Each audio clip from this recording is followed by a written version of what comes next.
If Giannis plays tomorrow, do you think you need to inject more height in your starting group? We'll see. We'll see if he plays. We focused on us today. We had quite a few things to cover. But this is, the playoffs. You have great moments. You have moments that you have to do better. And we look at it that we're able to get one, and want to see if we can, put together a great game tomorrow night and start to chip away at the series. Just one other thing on the lineup thing, not to dwell too much on that, but as far as your starters go, have you reevaluated anything about that particular group? Yeah, you have to be responsible about it. There is some unknown because Tyler's not playing, so there's some different, revolving doors that could happen. And you want to figure out what makes the most sense, for our team and to set up the rest of the rotation. Some of those can be obvious. Some of them are probably not so obvious to the average fan. And then you have the other part of it, preparing against two teams. If GA plays or if he doesn't play, but this is the playoffs. You got to be able to figure things out, and you can always in the playoffs expect the unexpected. No, it might be cliche, but just how important after splitting up in Milwaukee to come back here and have home court advantage and have a chance to kind of seize control of the series, I guess. Yeah, we know that the series doesn't start, as Pat has always said, until the road team wins. We're able to get one of those wins, but they're probably thinking the same thing, how they can take back control of the series. So it's all about control. But it starts with tomorrow night for us. We want to put together a much better effort in game than we did in game 2. So obviously, Giannis being there or not changes, and either way, stopping Brook, for example, in game 2 is not all on Max. But when Max is fronting or if he's trying to be physical, what needed to be better that you saw on film from everybody else to help him out? Yeah, there are some kind of awkward plays. And they did a good job of dribble penetration and finding him late on some of these situations, or a handful of pick and roll situations. We feel like we can do a lot of those situations much better than we did. I'm sure, they feel like they want to take advantage of his size, a little bit more, particularly if GA doesn't play. And then we'll just have to see. We'll have to see,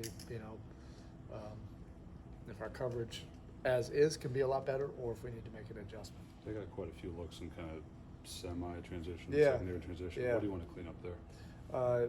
We have to do things with way more purpose. It's not a shock.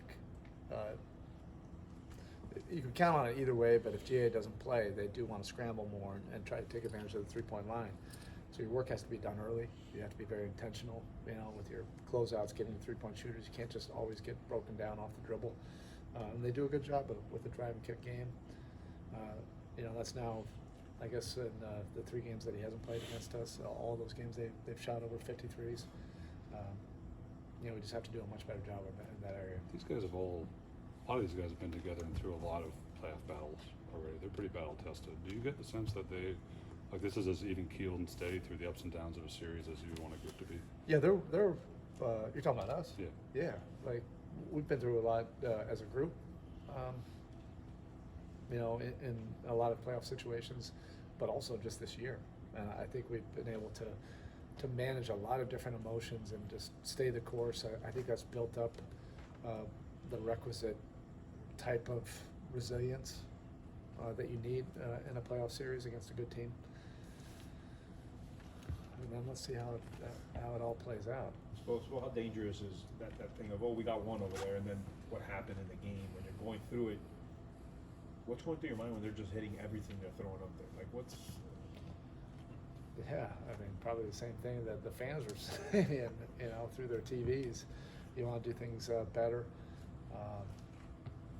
but it's one game. Right.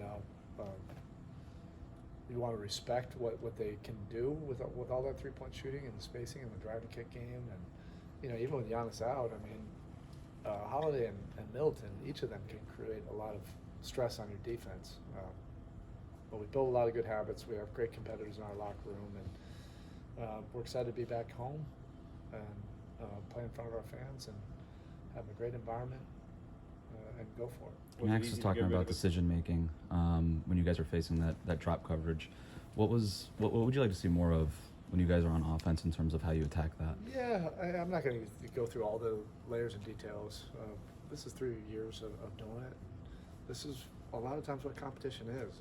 Whose game can get to who. It's not like we haven't faced that coverage. It's not like we haven't been successful against that coverage. We know what to do. We know what our fundamentals are. They know what they're doing. They're trying to get us out of the shots that we want to get to. And that's what competition is all about. Who can get who to blank. They got us to blank last game. We were not very efficient against that coverage. So they're definitely not going to change that coming into this next game. And we'll see what happens, if we can do a much better job in that area. All right, thank you. Thanks.